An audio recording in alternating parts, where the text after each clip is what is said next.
छुप जाता है। जब अपराध अपनी दहाड़ से शहर को डराता है, तब आता है एक नाम, डिटेक्टिव बाघ कुमार। हर पंजे में है इंसाफ, हर कहानी में छुपा है एक राज। जहां दहाड़ है, वहीं इंसाफ है। समय कभी झूठ नहीं बोलता, लेकिन जब घड़ी टूट जाए तो सच और झूठ की लकीरें भी बिखर जाती हैं। यही वह पहला वाक्य था जो आधी रात की ठंडी हवा में गूंजा, जब मेट्रो सिटी की सुनसान गलियों में अचानक गोली की गूंज ने सन्नाटा तोड़ा और सड़क किनारे एक हवेली के भीतर राजसी झूमरों के नीचे एक मशहूर उद्योगपति रक्त से लथपथ गिरा पाया गया। उसके हाथ में कसकर थामी हुई बस एक टूटी हुई घड़ी थी, जिसका कांटा रात के 12:03 पर अटका हुआ था। पुलिस की गाड़ियों की नीली लाल बत्तियां हवेली की दीवारों पर छायाएं बनाती और डर से सिहरते नौकर चाकर बाहर जमा थे, पर सबकी नजरें उसी पर टिक गईं जिसने इस केस की जिम्मेदारी संभाली। डिटेक्टिव बाघ कुमार ने, जिसने अपने चौड़े कंधों और खून जैसी लाल आंखों में अपराध को पढ़ने की काबिलियत पाल रखी थी। उसकी एंट्री हमेशा फिल्मी लगती, मानो किसी एक्शन सीन से निकला हुआ किरदार हो। लंबा कोट हवा में लहराता, जूतों की टाप से सन्नाटा चीरता और चेहरा उतना ही रहस्यमय जितना रात का अंधेरा। इस बार उसका सामना किसी साधारण चोरी या हत्या से नहीं था, बल्कि एक ऐसे कत्ल से था जिसमें हर चीज उलझी हुई थी। पीड़ित की टूटी हुई घड़ी, कमरे में पड़े संघर्ष के निशान, और सबसे बड़ा सवाल कि जब महफिल में 100 से ज्यादा मेहमान थे तो ये कत्ल किसी ने देखा क्यों नहीं। हवेली की दीवारों से टपकते इतिहास और पुराने राज जैसे उसकी जांच का मजाक उड़ा रहे थे। बाघ कुमार ने झुकी नजर से लाश का मुआयना किया। उसके पंजों जैसे हाथों ने उस टूटी हुई घड़ी को उठाया और वह बुदबुदाया, हर कत्ल अपनी कहानी छोड़ता है, बस सही कान चाहिए उसे सुनने के लिए। पुलिस अफसर घबराए खड़े थे, क्योंकि शहर का सबसे ताकतवर आदमी मारा गया था और दबाव ऊपर से था कि कातिल किसी भी कीमत पर जल्द पकड़ा जाए। लेकिन बाघ कुमार किसी दबाव में नहीं आता था। उसका काम केवल सच को बेनकाब करना था। उसने हवेली में कदम दर कदम चलकर वह सब नोटिस किया जो बाकी सबकी आंखों से छिपा रहा। टूटी हुई मेज के किनारे पर हल्के खून के धब्बे, पर्दे की तहों में छुपा एक छोटा सा कागज, और सीढ़ियों के पास पड़ा हुआ एक अजीब सा पेंडेंट जिस पर कोई पुराना प्रतीक अंकित था। यह कोई साधारण कत्ल नहीं था, यह किसी खेल का हिस्सा लग रहा था। उसकी तेज निगाहें हर शख्स की सांसों की रफ्तार पढ़ रही थीं, हर चेहरे पर छुपी हुई घबराहट को पकड़ रही थीं। मेहमानों में राजनेता, अभिनेता, बिजनेसमैन और अंडरवर्ल्ड से जुड़े चेहरे भी मौजूद थे। हवेली अचानक किसी अखाड़े की तरह लग रही थी, जहां हर कोई निर्दोष होने का अभिनय कर रहा था। बाघ कुमार के कानों में पीड़ित की टूटी हुई घड़ी की टिक टिक गूंज रही थी, मानो समय खुद उससे सच बोलने की कोशिश कर रहा हो। उसने तय किया, सबसे पहले संदिग्धों की लिस्ट बनेगी और फिर एक एक करके वह नकाब हटाएगा। तभी एक नौकर ने बताया कि हत्या के कुछ ही देर पहले पीड़ित अपने ऑफिस रूम में किसी से बहस कर रहा था और वहां से चीखें आई थीं। लेकिन जब लोग पहुंचे तो दरवाजा अंदर से बंद था। ये लॉक्ड रूम मिस्ट्री बाघ कुमार की दिलचस्पी और बढ़ा रही थी। उसने दरवाजे की जांच की, ताले को सूंघा।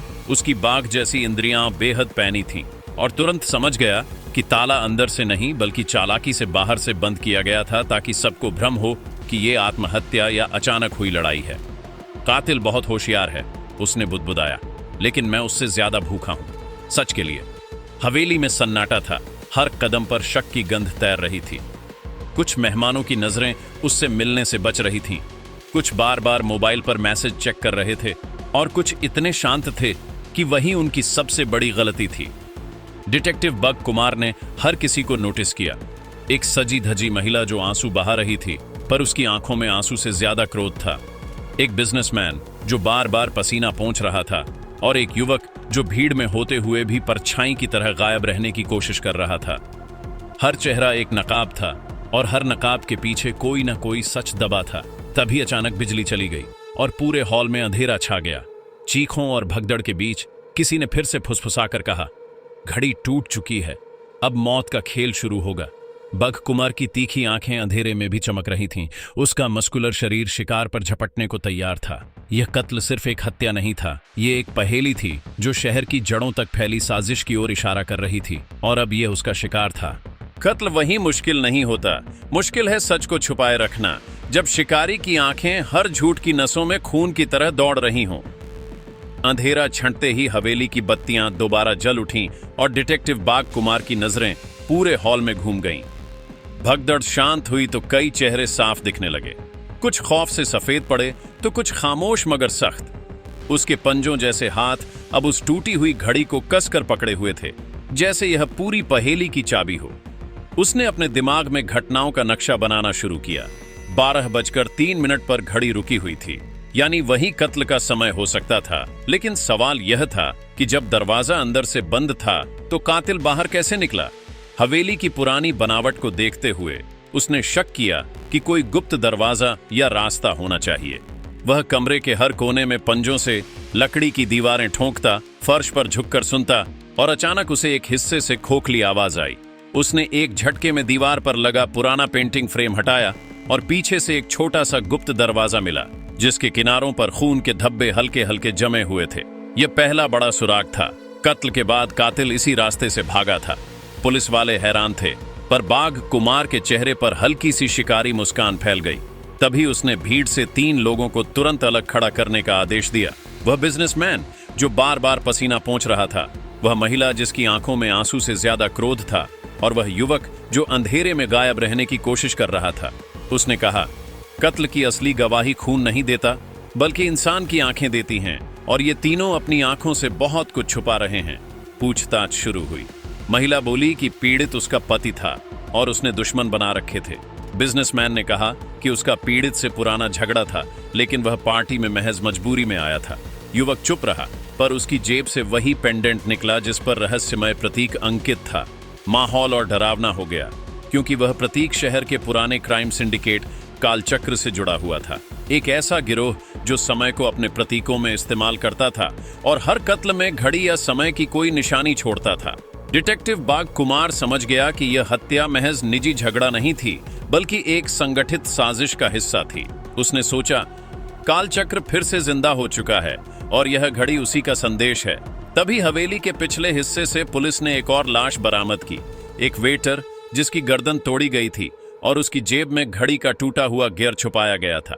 यह कत्ल किसी को चुप कराने के लिए किया गया था, लेकिन क्यों? बग कुमार ने लाश को पलट कर देखा और महसूस किया कि वेटर वही था जिसने हत्या से ठीक पहले शराब का गिलास पीड़ित को दिया था। यानी वह या तो इस खेल में मोहरा था या उसे जबरदस्ती इस्तेमाल किया गया था। उसने सोचा कि कातिल 2 चालें एक साथ खेल रहा है, एक तरफ उद्योगपति की हत्या और दूसरी तरफ सबूत मिटाने के लिए वेटर का खून। लेकिन यह सब करने वाला इतना चालाक कौन हो सकता था? तभी बाहर से हवेली के गेट पर गोलियों की आवाज आई और पुलिस वाले भागते हुए पहुंचे। काले कपड़ों में नकाबपोश लोग हथियारों से लैस गाड़ियों से उतरे और उन्होंने सीधे डिटेक्टिव बाघ कुमार को निशाना बनाया। लेकिन बाघ का शिकारी शरीर पलक झपकते ही हरकत में आ गया। वह अपने पंजों जैसी ताकत से दुश्मनों पर झपटा, कुर्सियों और मेजों को ढाल की तरह इस्तेमाल करता हुआ, और उसके मुक्कों की चोटें हड्डियां तोड़ देती। उसकी चाल फिल्मी हीरो जैसी थी, हर बार खून से ज्यादा डर पैदा करता। कुछ ही मिनटों में कई नकाबपोश जमीन पर गिर चुके थे, लेकिन उनमें से एक, जो लीडर लग रहा था, भागते भागते हवेली की दीवार पर वही प्रतीक छोड़ गया, कालचक्र का चिन्ह। अब यह साफ था कि यह कत्ल किसी गैंगवार से जुड़ा था, पर यह भी साफ था कि कालचक्र का कोई अंदरूनी आदमी हवेली में मौजूद था जिसने कातिलों को अंदर बाहर की जानकारी दी थी। बाघ कुमार ने हवेली के हर शख्स को शक की निगाह से देखना शुरू किया। उसे महसूस हुआ कि यह केस उसके करियर का सबसे खतरनाक केस बनने जा रहा है। टूटी हुई घड़ी का राज अब भी खुला नहीं था, पर उसके कांटे अब उसे एक गहरी और डरावनी दिशा दिखा रहे थे। सच हमेशा रोशनी में नहीं मिलता, कभी कभी उसे खून की बूंदों और साजिश की परछाइयों में ढूंढना पड़ता है। हवेली के भीतर गोलीबारी और हमले के बाद माहौल और भी तनावपूर्ण हो चुका था। मेहमानों के चेहरों पर अब डर की लकीरें नहीं, बल्कि शक और अविश्वास की परतें चढ़ चुकी थीं। डिटेक्टिव बाघ कुमार जानता था कि कालचक्र का हमला महज डर पैदा करने के लिए नहीं था, बल्कि सबूतों को उलझाने और उसकी जांच की रफ्तार बिगाड़ने के लिए था। उसने टूटी हुई घड़ी को अपनी जेब में रखा और हवेली से बाहर निकलकर उस गुप्त रास्ते की पड़ताल शुरू की जिससे कातिल भागा था। वह रास्ता हवेली के पीछे बने पुराने तहखाने तक जाता था और वहां सड़ांध और नमी से भरी गुफाओं जैसी सुरंगें थीं। इन सुरंगों की दीवारों पर कोयले से अजीब प्रतीक बने हुए थे, घड़ी के कांटों जैसे चिन्ह जिनका हर कोण किसी न किसी समय को दर्शाता था। यह साफ था कि कालचक्र के लोग यहाँ पहले से आते जाते रहे थे। अचानक उसके पैरों तले हल्की सी धातु की आवाज आई। उसने झुककर देखा तो फर्श पर एक गोल धातु की प्लेट थी जिस पर वही पेंडेंट का चिन्ह खुदा था। उसने प्लेट को हटाया और नीचे से एक छोटा बॉक्स निकला जिसमें पुरानी कागजात और एक डायरी छुपी हुई थी। डायरी की पहली लाइन पढ़ते ही उसकी आंखें सिकुड़ गईं। 12:03, मृत्यु का समय है। जो इस चक्र में फंसता है वही हमारा अगला शिकार बनता है।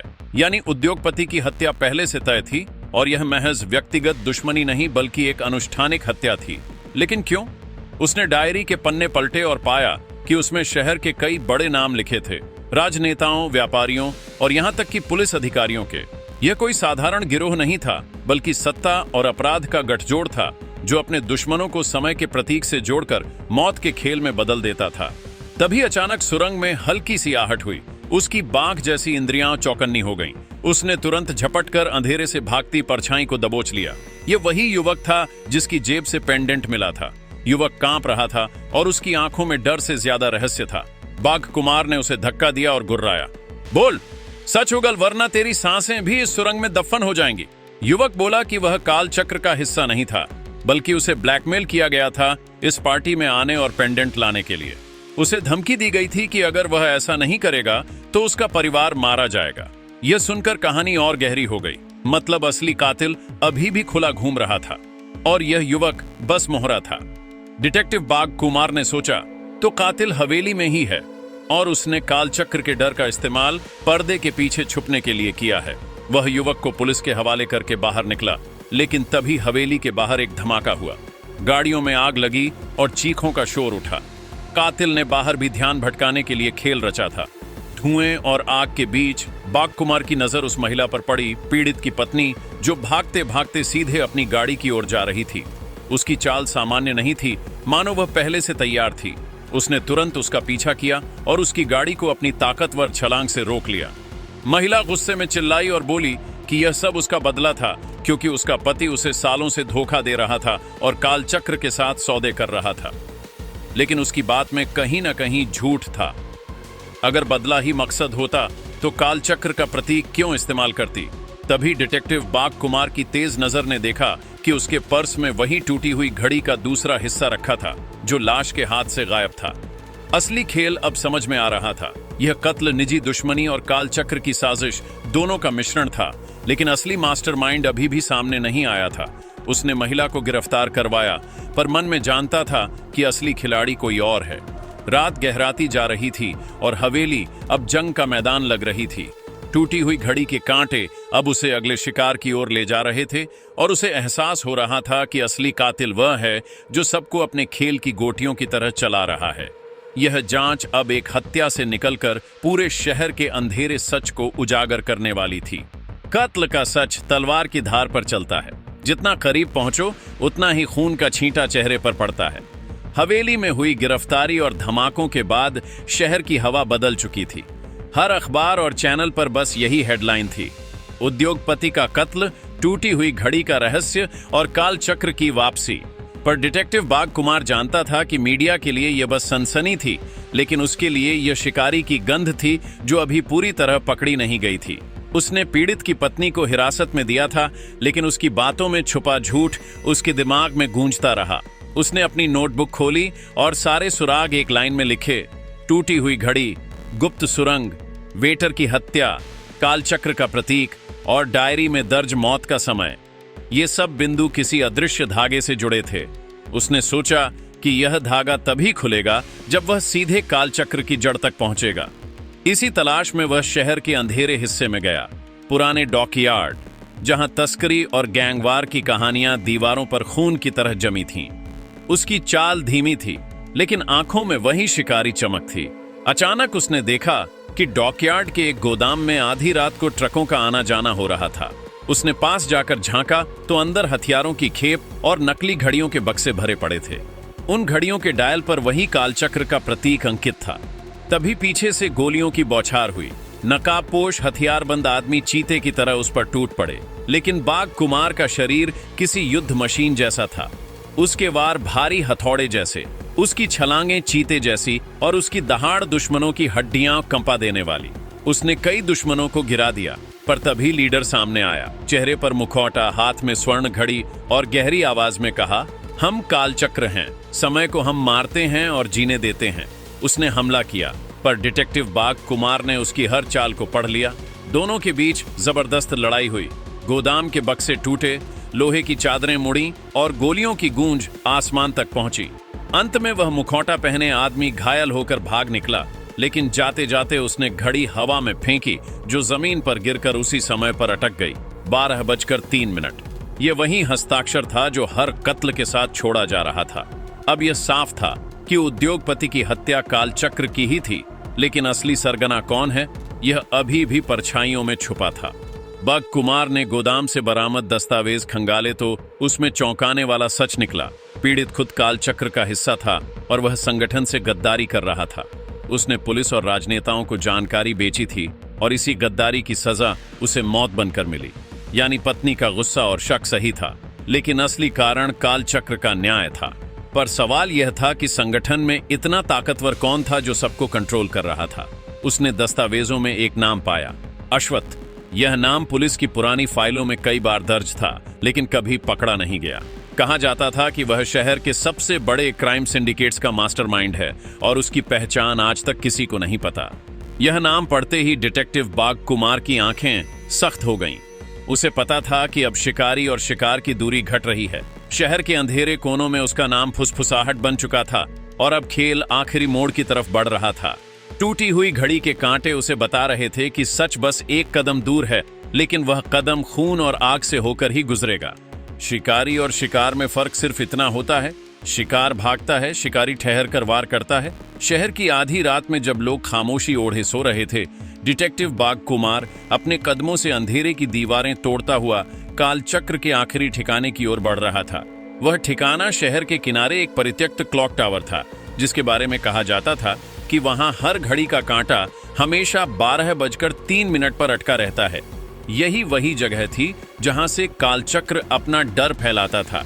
उसकी भारी चाल टावर की पुरानी सीढ़ियों में गूंज रही थी और हर कदम उसे सच के करीब ले जा रहा था। जैसे ही उसने टावर के मुख्य हॉल में कदम रखा, उसके सामने दर्जनों नकाबपोश खड़े थे और बीच में सिंहासन जैसी कुर्सी पर बैठा था उनका सरगना अश्वत्थ। उसका चेहरा आधा अंधेरे में छिपा था, लेकिन उसकी आंखों की ठंडी चमक सब कुछ कह रही थी।